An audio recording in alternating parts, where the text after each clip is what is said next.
I call on Honorable Deputy Governor.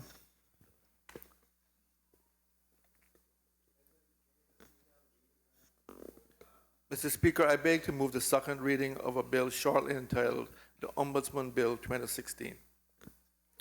The bill has been duly moved. Does the mover wish to speak thereto?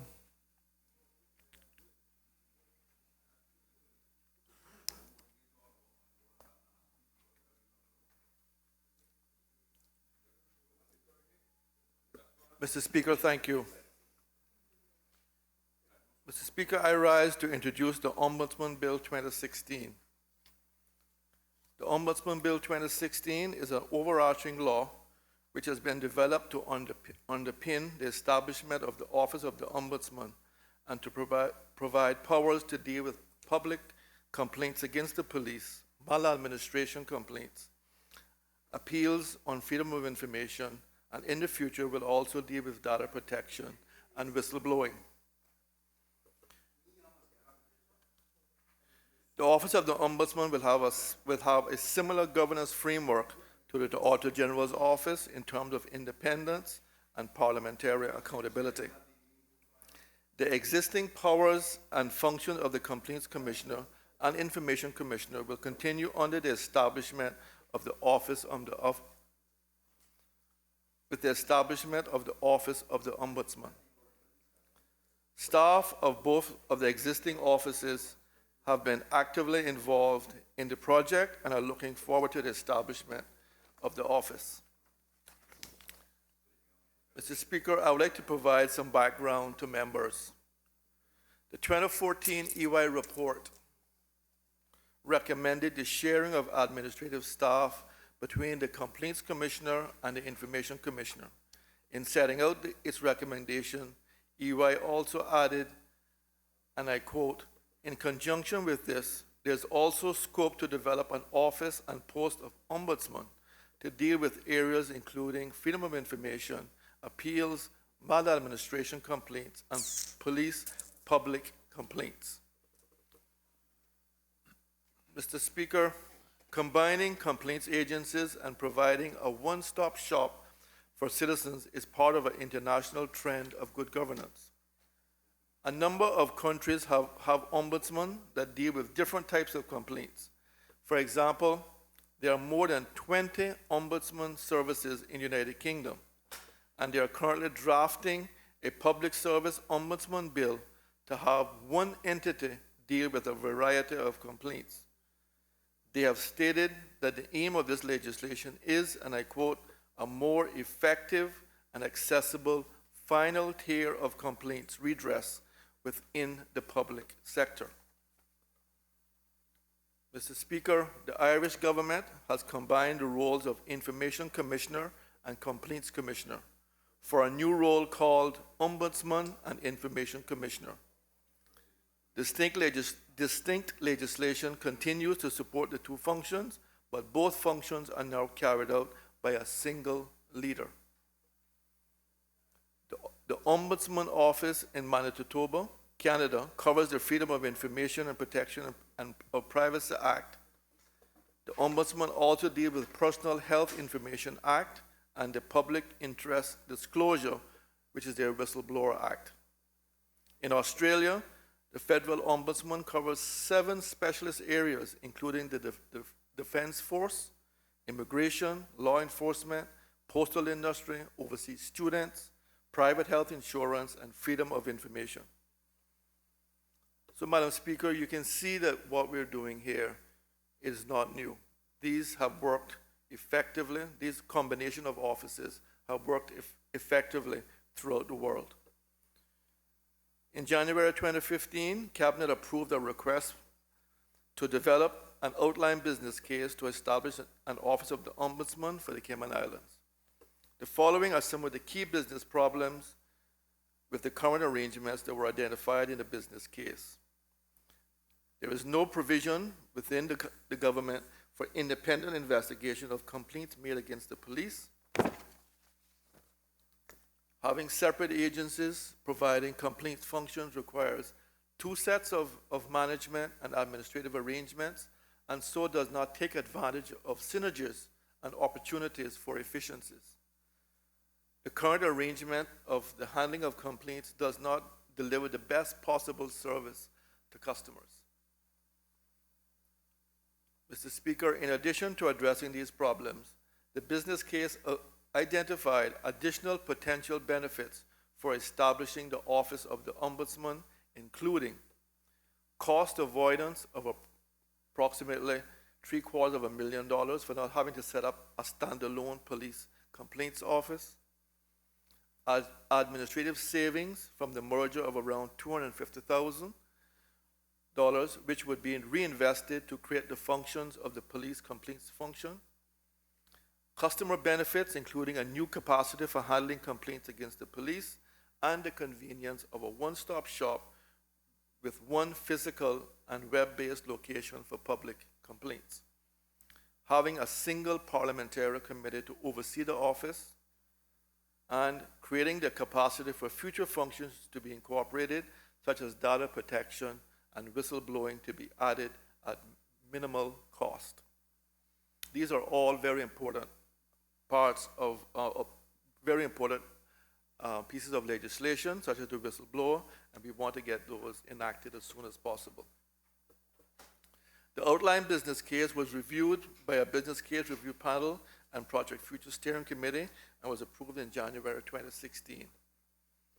Mr. Speaker, a project team to implement the recommendations in the business case was appointed that consisted of legal, human resource, and public relations expertise, and a representative from the Office of the Information Commissioner, the Office of the Complaints Commissioner, and the RCIPS. The project team researched and reached out to a number of ombudsmen around the world. 3 organizations and individuals that were particularly helpful were Mr. Terrence Williams, Commissioner for INDECOM in Jamaica, which is their independent complaints authority. Dr. Nilda, who is the Ombudsman for St. Martin and President of the Caribbean Ombudsman Association, and Mr. Peter Tyndall, who was the Public Service Ombudsman for Wales from 2008 to 2013, and who is now currently the Ombudsman for Ireland. So we have gotten some local expertise as well as expertise from off island to ensure that we are setting up the correct body. The project team has indicated that all the main tasks are well underway, dealing with legislation, establishing the organizational structure, staffing, developing policies and procedures, and dealing with recruitment and training. At the operational and technical level, the office will be staffed by specialists in each area. There will be a specialist investigators that deal with police complaints and separate investigators that deal with maladministration complaints. Freedom of information appeals will all to be dealt with by specialist officers. The back office functions of administration and finance will be combined to support the entire office. So, Mr. Speaker, it's very important for us to emphasize that we are really not changing anything in terms of the effectiveness of these offices. The same people will remain. The same person who you go to today to ask for your case of maladministration to be dealt with is the same person you will go to tomorrow, except that their office will be headed up by an ombudsman. So we are not seeking, as has been said, to diminish these offices whatsoever. We are seeking to strengthen them by bringing them together and having one person to be responsible for each one, and ensuring that we are providing optimum service to the public. That's what the public wants.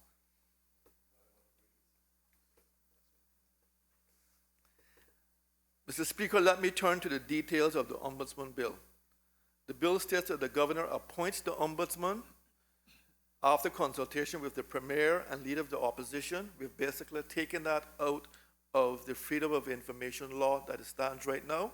So we have a proven and tried way of appointing the Freedom of Information Commissioner, and we want to do that exact same thing. There's no need to reinvent the wheel. The appointment is for a term of 7 years, and the post holder is not eligible for reappointment.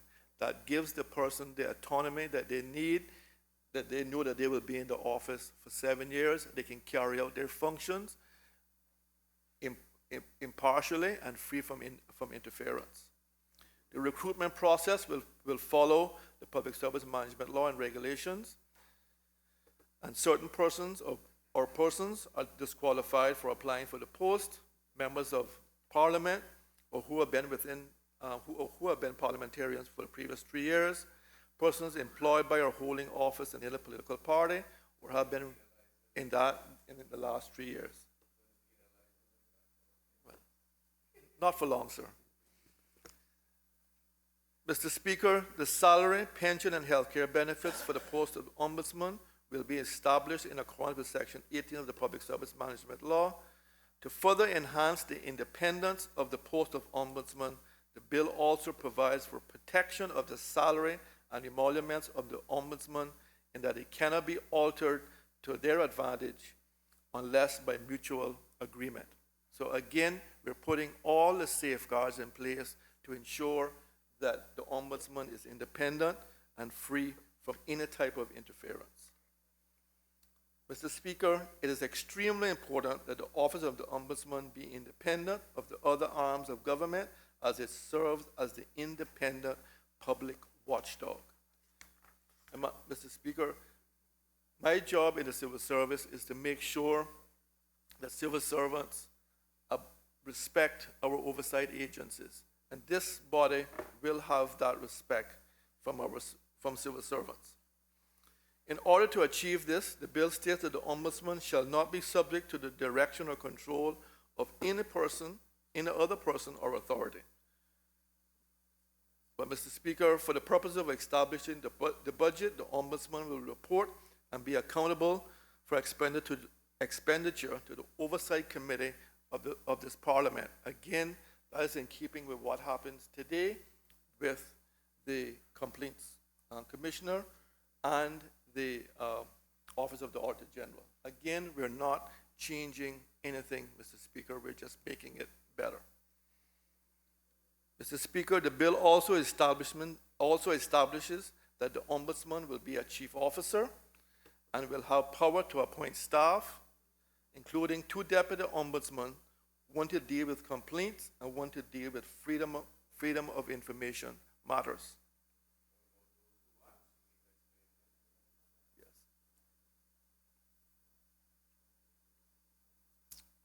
The bill, Mr. Speaker, the bill also allows the Ombudsman the power to use mediation, conciliation, or engage in alternative methods of dispute resolution for all the laws he is responsible for.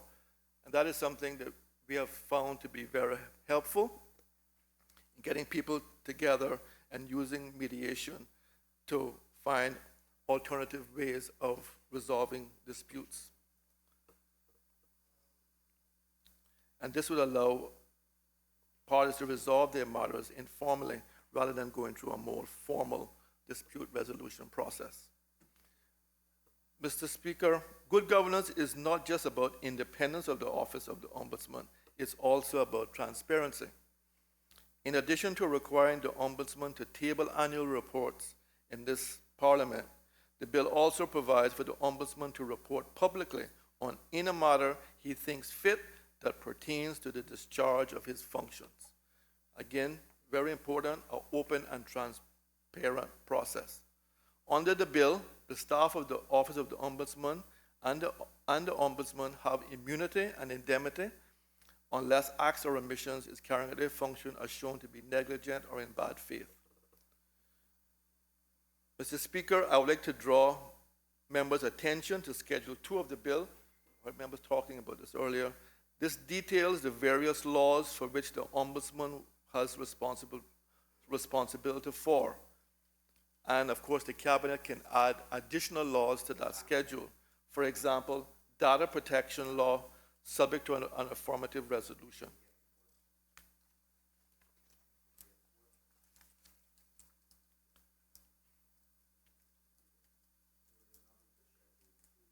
Mr. Speaker, I ask for the support of all members of this House. This is an important part of our good governance method. We have set up an office that we believe will serve the public well. It has the necessary protections that the ombudsman will be independent, that they will operate in an open and transparent way, and they'll be able to carry out their duties in a most efficient and effective manner.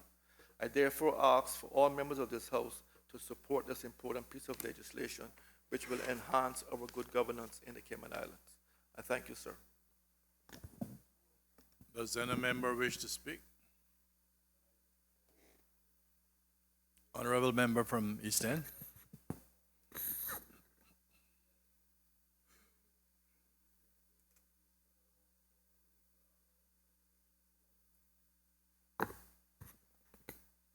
Thank you, Mr. Speaker. Mr. Speaker,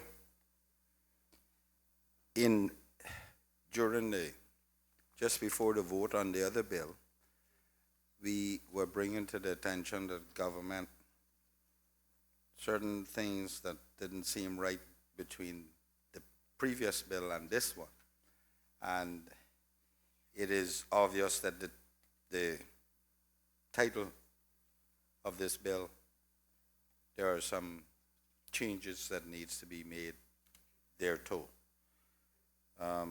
Because it talks about the police against police officers and charged with additional responsibility under prescribed laws. And it doesn't name the prescribed laws. One or two things, you can say prescribed laws, but now, Mr. Speaker, I understand why it has the police there. Because under Section 8(2), Schedule Part 3 is not mentioned for the commissioner to have assistance, unless, of course, the ombudsman would be taking care of the police work. Mr. Chairman, Mr. Speaker, what I'm drawing to the attention of the Deputy Governor is the performance of the functions of the ombudsman that are specified in the schedule law. The ombudsman shall be assisted as follows. A, where the function is specified in Part 1 of Schedule 2. The ombudsman shall be assisted by the Deputy Commissioner of Maladministration, and B, where the function is specified in Part 2 of Schedule 2, the ombudsman shall be assisted by the Deputy Ombudsman, Freedom of Information. But what we do have is a Part 3 of Schedule 2. And there is no assistance there, unless there is no assistance prescribed under Section 8. Part 3 is the Police Public Complaints Law. So it's left out under Section 8. Unless the intent is, Mr. Speaker, that the title covers it. Can't. I think that the Premier is catching what I'm saying.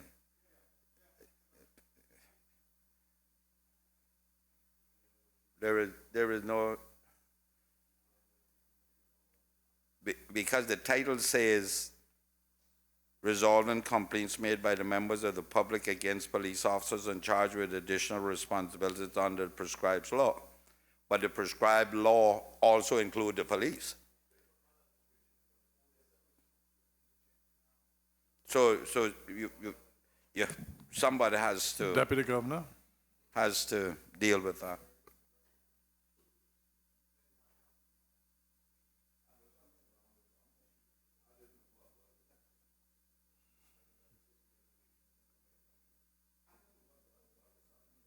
what is saying. Deputy Governor. Mr. Speaker, we're reviewing it, and it may be necessary for us to bring a committee stage amendment just to tidy it up. Thank you. Thank you, member from East End. Does any other member wish to speak? Does any other member wish to speak? Does not, does the mover of the bill wish to exercise his right to reply? Mr. Speaker, just to thank all members, especially the member for East End, for his contribution, and thank everyone for their support. True. The question is that a bill shortly entitled the Ombudsman Bill 2016 be given a second reading. All those in favor, please say aye. Aye. Those against, no. The ayes have it. The Ombudsman Bill 2016 has been given a second reading. Mr. Speaker, the next 4 or 5 bills which follow are all consequential amendments to legislation affected by the Ombudsman Bill. If members could indicate whether or not they wish to debate these, I can make a decision as to whether we need to adjourn. Otherwise, we could, in 10 or 15 minutes, get through all of those and have a nice start tomorrow with confident of the fact that we'll finish the agenda. Member from East End, and a feeling?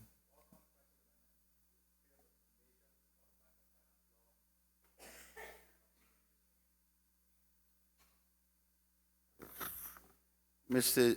Speaker, it looks like we're only helping them with the real consequential amendments that needs to be done. I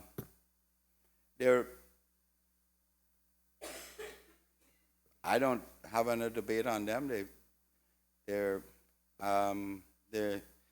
what's this they say? Same said guy.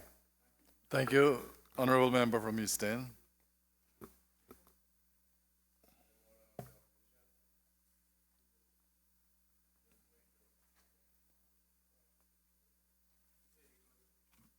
Fifth elected member from Georgetown, Madam Clerk. The Public Management and Finance Amendment Bill 2016. Call on the Honorable Minister of Finance. Oh, sorry. Honorable Deputy Governor, apologize. Thank you, Mr. Speaker. Mr. Speaker, I beg to remove the second reading of the Public Management and Finance Bill 2016, Amendment Bill 2016. The bill has been duly moved. Does the mover wish to speak thereto? Mr. Speaker, just very, very briefly, this bill is to amend the Public and Management Finance Law 2013. This bill, the amending bill is the consequence of establishing the Office of the Ombudsman, and this amendment will come into force once the Ombudsman law is commenced. Mr. Speaker, there are a number of amendments to various sections which delete the word commissioner and replace it with ombudsman. And there are a number of amendments to various sections that delete the word office of the complaints commissioner and the office of the information commissioner and replaces it with the word office of the ombudsman. These are detailed in section 2, 3, and 4 of the amending bill. The regulations will continue to apply, and all references to commissioner in any document shall be read as ombudsman. Mr. Speaker, with those few words, I would ask all members to support this amending legislation. Does any other member wish to speak? Does any other member wish to speak? If not, does the mover of the bill wish to exercise his right of reply? So thank everyone for their tacit support. The question is that a bill shortly entitled the Public Management and Finance Amendment Bill 2016 be given a second reading. All those in favor, please say aye. Aye. Those against, no. The ayes have it. The Public Management and Finance Amendment Bill 2016 has been given a second reading. Madam Clerk. The Public Service Management Amendment Bill 2016. Honorable Deputy Governor. Thank you, Mr. Speaker. I beg to move the second reading of a bill entitled the Public Service Management Amendment Bill 2016. The bill has been duly moved. Does the mover wish to speak thereto? Yes, Mr. Speaker, just briefly. This bill is to amend the Public Service Management Law 2013, and the amending bill is the consequence of establishing the Office of the Ombudsman. This amendment will come into force once the Ombudsman law is commenced. Mr. Speaker, there are a number of amendments to various sections which delete the word commissioner and replace it with the word ombudsman. For example, in section 2.1, we need to amend the definition of appointing officer to remove references to the information commissioner and complaints commissioner and substitute ombudsman. All changes in the definition of chief officer to include the ombudsman and deleting the office of the complaints commissioner and substituting the office of the ombudsman. The amending bill deletes the word complaints commissioner and substituting the word ombudsman in sections 18F, 24I, 36, 37, and 38. The regulations will continue to apply, and all references to commissioner in any document shall be read as ombudsman. Mr. Speaker, with those few words, I would ask all members to support this bill. Does any other member wish to speak? Does any other member wish to speak? If not, does the mover of the bill wish to exercise his right of reply? Mr. Speaker, thank you. Just to thank all members for their tacit support. The question is that a bill shortly entitled the Public Service Management Amendment Bill 2016 be given a second reading. All those in favor, please say aye. Aye. Those against, no. Ayes have it. The Public Service Management Amendment Bill 2016 has been given a second reading. Honorable Clerk. The Complaints Commissioner Amendment Bill 2016. Honorable Deputy Governor.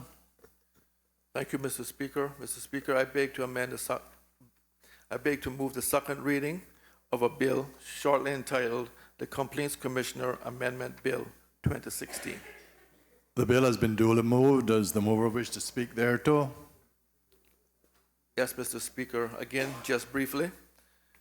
The bill is to amend the Complaints Commissioner Law 2014. This amending bill is the consequence of establishing the Office of the Ombudsman and transferring powers and responsibilities from the Complaints Commissioner to the Ombudsman. This amendment will come into force once the Ombudsman law is commenced. The bill also renames the principal law Complaints Maladministration Law. There are a number of amendments to various sections which delete the word commissioner and replace it with the word ombudsman. Sections 3 to 7 are repealed in the substantive law as they will be dealt with by the new ombudsman law. These sections deal with appointment of commissioner, his oath of office, salary and emoluments, and administrative provisions for the appointment of acting commissioners. The amendment bill abolishes the post of complaints commissioner and transfers assets and liabilities, properties and contracts to the ombudsman. The regulations will continue to apply under the ombudsman law, and all references to the commissioner in any document shall be read as ombudsman. Any ongoing investigations will continue under the new law once it's in force. Mr. Speaker, with those few words, I would ask all members for their support of this amending bill. Does any other member wish to speak? Does any other member wish to speak? If not, does the mover of the bill wish to exercise his right of reply? Mr. Speaker, thank you again, thanking all members for their tacit support. The question is that a bill shortly entitled the Complaints Commissioner Amendment Bill 2016 be given a second reading. All those in favor, please say aye. Aye. Those against, no. The ayes have it. The Complaints Commissioner Amendment Bill 2016 has been given a second reading. Madam Clerk. The Freedom of Information Amendment Bill 2016. Honorable Deputy Governor. Thank you, Mr. Speaker. Mr. Speaker, I beg to move the second reading of a bill entitled the Freedom of Information Amendment Bill 2016. The bill has been duly moved. Does the mover wish to speak thereto? Yes, Mr. Speaker, again, just briefly. This bill is to amend the Freedom of Information Law 2015 revision. This amending bill is the consequence of establishing the Office of the Ombudsman and transferring powers and responsibilities from the Information Commissioner to the Ombudsman. This amendment will come into force when the Ombudsman law is commenced. Mr. Speaker, there are a number of amendments to various sections which delete the word Commissioner and replace it with the word Ombudsman. Sections 35, 36, 37, and 38 are repealed in the substantive law as they will be dealt with in the new Ombudsman law. The amending bill abolishes the post of Information Commissioner and transfer assets and liabilities, properties, and contracts to the Ombudsman. The regulations will continue to apply under the Ombudsman law, and all references to Commissioner in any document shall be read as Ombudsman. Any ongoing investigations will continue under the new law once it's in force. Mr. Speaker, with those few words, I would ask all members of this honorable House for their support of this amending bill. Does any other member wish to speak? Does any other member wish to speak? Does the mover of the bill wish to exercise his right of reply? Yes, Mr. Speaker, sorry. Yes, thank you very much, and to thank all members for their tacit support. The question is that a bill shortly entitled the Freedom of Information Amendment Bill 2016 be given a second reading. All those in favor, please say aye. Aye. Those against, no. The ayes have it. The Freedom of Information Amendment Bill 2016 has been given a second reading. I now call on the Honorable Premier. One more. No? I know he's had four.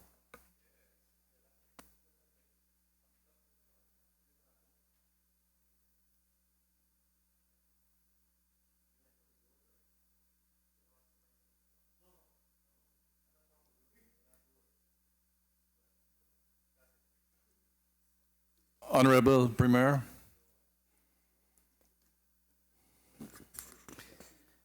Thank you, Mr. Speaker. Speaker, I wish to thank you and all members of the House for their cooperation and willingness to work so late tonight to ensure that we get through the agenda for the final meeting of this term. Mr. Speaker, to further facilitate the efficient dispatch of business tomorrow, I crave your indulgence to move a motion to reorder the bills that remain so that the relevant minister can just deal with all of those that he has at once, or one following the other. And for the purpose of that, it's the new Minister of Justice as well, also known as the Attorney General.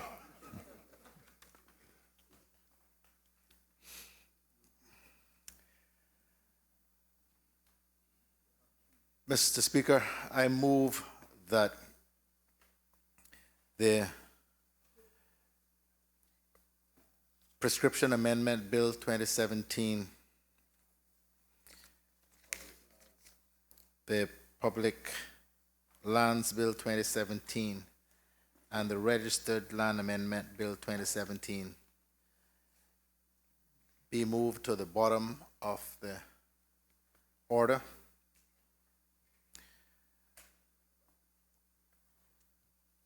And that the Foundation Companies Bill 2016 and the Development Bank Amendment Bill 2016 be grouped together. Those are to be dealt with by the Minister of Financial Services. The motion as explained. Those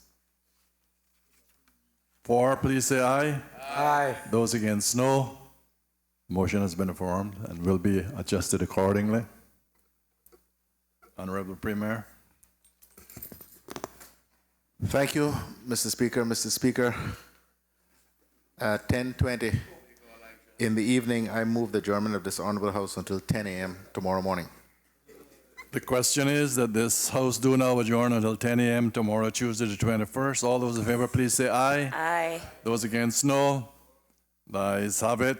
The Honorable House stands adjourned until 10 a.m. Tuesday the 24th, unless you want a division.